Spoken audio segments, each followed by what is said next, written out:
A lot has been going on in the last week in Australia. We had the stabbing incident which left 6 people dead at Bondi Junction, Westfield, where the killer was identified as a homeless schizophrenic who worked as a gay prostitute, as reported by the Noticer. We also had Albanese come out and condemn Iran for retaliating against Israel, which is very interesting since he wouldn't dare say a word about Israel and what they have done recently to Iran, Syria and Lebanon, where an unknown number of civilians and diplomats have been killed. We have even recently had calls for the digital ID bill to be completely weaponised against the Australian public, because we always knew it wasn't always going to be voluntary for long. But today I want to talk about an incident that happened last night in West Sydney. I'm sure most of you know, but in case you don't, Christian leader Bishop Mar Mari Emmanuel was attacked at the Christ the Good Shepherd Church in Wakeley while delivering his sermon at about 7 p.m. last night. Judging by the video footage, the attacker appears to be holding a knife, which was used to stab Mari about 6 times. I wanted to discuss this topic because this one really hit the heart with me, and there is a lot of important details that the mainstream media is not covering. The incident was streamed live on social media at the time, as most of his sermons are, which are delivered at the church. It really is a terrible thing that has happened, and I've been trying to find information as to whether or not the bishop survived and how he was going, if he was okay and all of that sort of stuff, and it wasn't until this morning when I got confirmation that he was alive, well, and recovering in hospital. So that part's good news. God bless him. Now, just before I get into the details of this event, I wanted to take a moment to talk about the man in question. Bishop Emmanuel commands a significant presence across various social media platforms, owing to his commendable community works, both within Australia and internationally. Particularly notable is his steadfast commitment to charitable works which garnered him widespread recognition. During the COVID-19 scamdemic, his fame grew rapidly as he articulated his firm opposition to prevailing lockdown measures and the vaccine mandates. Additionally, he has utilised his platform to address pressing global issues such as the deep state, human trafficking, and Zionism. I've been to the Gaza Strip in one of our pilgrims that we go to Israel every time. I've been to one of those pilgrims to the Gaza Strip. The bus driver, sorry, I'll have to stop. I have to mention this. Look, the Lord loves everyone, okay?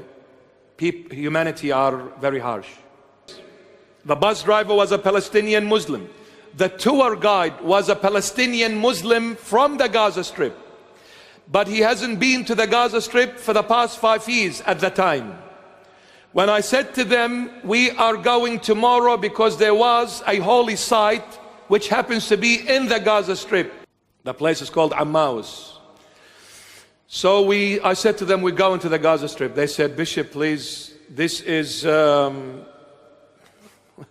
kill us. I said, I don't care. We have the Lord Jesus. Whatever the Lord wants, but I'm going. And by the way, it is surrounded by a 15-meter concrete wall, and there is a gate, and there is the Israeli army here. The moment we go through the gate, we are on our own. No one will come to our rescue if something goes wrong. No one. No Israeli, no Australian, nothing. But I took the risk in Jesus' mighty name. So we went. We crossed the gate. The gate is shut. We're in Gaza Strip. Hamas is there. We drove. The bus driver lost his way because he hasn't been there for a long time. He lost his way. We came to a dead-end road, and I saw the houses on the side of the road all full of holes because of the wars throughout all those years. The houses were, you can't live in them, but it was full of people living in them.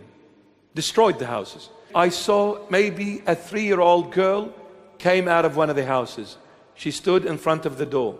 I'm looking from inside the bus onto that girl. I waved at her, she waved at me. I said, good. I said, bus driver, open the door. He said, Bishop, it was scary enough to come in here. You want me to let you out of the bus? He said, you know what will happen once you leave this bus? This whole town will come running at you. I will close the door and I'll drive away. I can't help you. I said, open the door. He said, I'm not taking the risk. I said, we pay you, you do as I say. Open the door. I want to say hello to this little girl. Palestinian, Muslim girl, my sweetheart. Yeah? I don't care. This is a little angel. Stop killing little angels. He opened the door eventually. She came. I had an Australian flag, just a piece of stick and a little plastic flag on top of it. I didn't have anything. I gave her that. It was as if I gave her the whole world. The first time ever someone giving a gift to this little angel. She was overwhelmed with joy. And as I was talking to them, I turned around. The whole town is running at me. In the hundreds, men. And the way they were running, I said, Allahu Akbar. They surrounded the whole bus and me in the hundreds. And they started saying, nobody asks about us. Nobody cares about us. Nobody knows how we live. We are struggling here. Please, please help us. I went into the bus, collected some money, gave whatever we could give. And then they started saying, God bless you. God be with you. Thank you so much for coming and visiting us. Please tell everyone the way we live in here. We are starving to death. And they were. There is a lot of Palestinians got nothing to do with what is happening there. They just want to live in peace. Bishop Emmanuel really has an amazing ability for speech. The way he delivers his message is really inspirational and powerful, captivating audiences with powerful sermons and thought-provoking videos, which have resonated with millions and served as a source of inspiration for many. Furthermore, his advocacy extends to the cause of Palestinian rights, where he vehemently condemns acts of injustice, as well as Israel's genocide of Palestinians, drawing from first-hand experiences gained from his visits to the Gaza Strip. Bishop Emmanuel's dedication to fostering interfaith understanding is evident in his support for the Muslim community. In my opinion, he has done a lot for bringing awareness to the Palestinian struggle to Christian communities, and overall has done a lot for Muslims in general, where he is constantly calling for peace and unity. And this is why the nature of this attack is so tragic. I believe a unified condemnation from the Islamic community regarding this unfortunate incident would be very constructive. I'm not sure how the Islamic community in Australia feel about this in large, but I have seen some prominent figures condemn this attack and extend their condolences, such as Syria Girl, who now lives in Australia and who has been covering this story for the last day now. Now, I won't show the footage, as it's way too much for YouTube, but I have posted it on Telegram for anyone who wants to look into the matter. But if you watch the footage, which was live streamed at the time, you can clearly see the 15-year-old, who has been identified, approached the pulpit where the bishop was mid-service and started attacking the man with what appears to be a knife. In the video, you can hear him shout out at least twice, Allahu Akbar, Allahu Akbar. This is something the media seems to have left out. One of the men of the church who subdued the attacker attested to this after the fact on a video. I ran and grabbed him from behind and just pushed him down. Look, all that's all in his blood. Wow. Motherfucker. He kept saying Allahu Akbar, Allahu Akbar. He was saying that? Yeah. Wow. Okay. Yeah, Allahu Akbar, Allahu Akbar.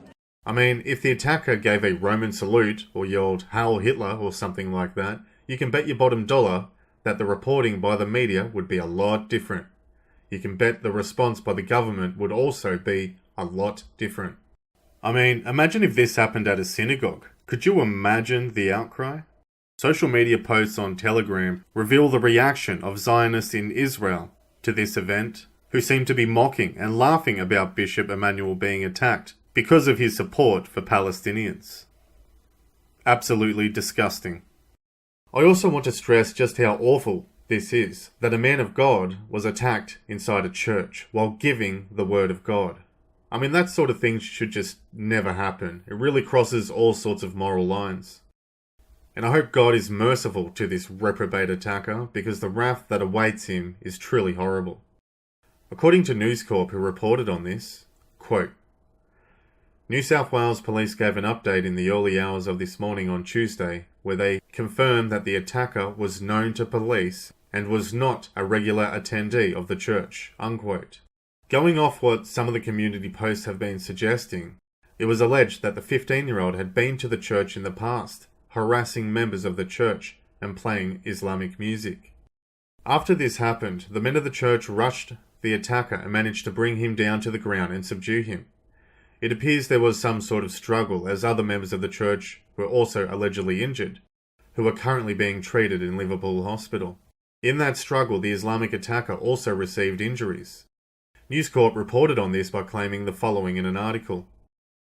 Quote, Police said the boy had serious hand injuries amid rumours his finger was cut off during the melee. Officers had to barricade themselves inside the church with the boy for several hours as the violence continued outside. Unquote. As it turns out, this was the sentiment being shared by other Assyrian Orthodox members of the community, who went to social media proclaiming that the attacker had his fingers cut off and was beaten up pretty badly. In the aftermath, a video has emerged where you can see the attacker subdued on the floor by police and churchgoers. He smirks at the members of the church.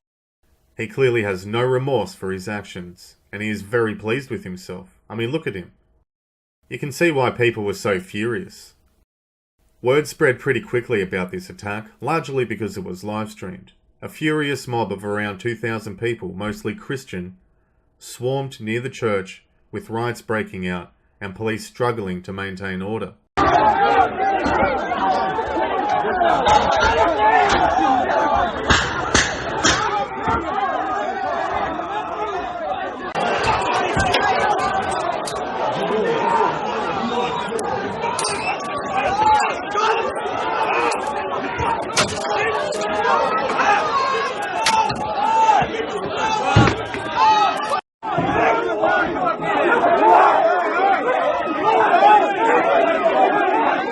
The church, where the attacker was being held, was completely surrounded and police were trapped there for hours, as they were unable to leave safely. It got so intense that even the police were in fear of their safety.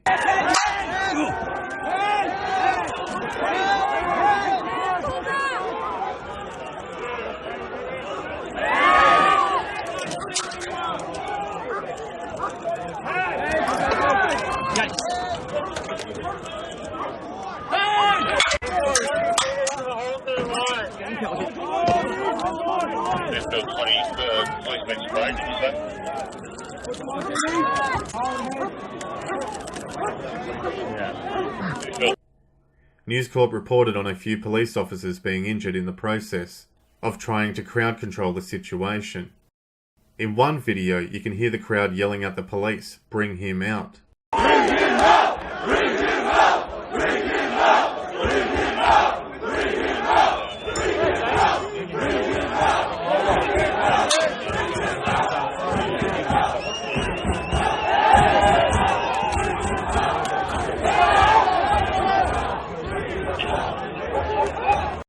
Of course, the police were never going to bring him out. The Australian police seem to have a history of defending sex offenders and terrorists in Australia. According to the Noticer, who reported on this topic, quote, young men faced off with officers, some throwing projectiles and others smashing windows of police vehicles, before pepper spray was deployed. I'm here to defend my religion, defend my church, one man told live streamers after the clashes. Christians are under attack, he said, unquote. Videos and photos of the riot reveal that New South Wales Police had to deploy tactical Bearcat armoured vehicles to Western Sydney streets, which are usually reserved for very serious situations. In one video that's been released, you can see Bishop Emmanuel showing mercy on the attacker despite sustaining serious injuries. The footage shows the bishop putting his hand on the Muslim attacker who allegedly tried to murder him only half an hour earlier, and praying for him. Truly, Bishop Emmanuel has more forgiveness in his heart than I do. As far as I know, there hasn't been any official statement released by Bishop Emmanuel at the time of making this video. But it goes without saying that his message will not be one of anger or one seeking retaliation. Even the hospital where the bishop and members of the church were being treated had been barricaded by police, with hundreds of Christians standing by in support of the bishop, also fearing for his safety. The situation seems to be under control in Sydney for the moment, but a lot of tension is brewing on social media, with people concerned about whether or not this will descend into religious conflicts between Christians and Muslims in Sydney. I also wanted to point out that the vast majority of mainstream media reporting seems to be ignoring this part completely. They are underreporting that situation, leaving out the fact that this attack was completely religiously motivated. I mean, he stormed into a church, tried to kill the bishop while he was giving a sermon, shouting Allahu Akbar, Allahu Akbar. I mean, come on, is that not worth reporting? Other media outlets seem to be celebrating this attack, naming him an anti-vaxxer, as if that's some sort of serious insult. Anti-vaxxer is like the 2022-2023 N-word. Apparently that alone is enough to discredit someone or dehumanize someone. I mean, I really despise the Daily Mail. They were one of the biggest media agencies which justified the lockdowns and the destruction of small businesses, which resulted in a record number of suicides in Australia.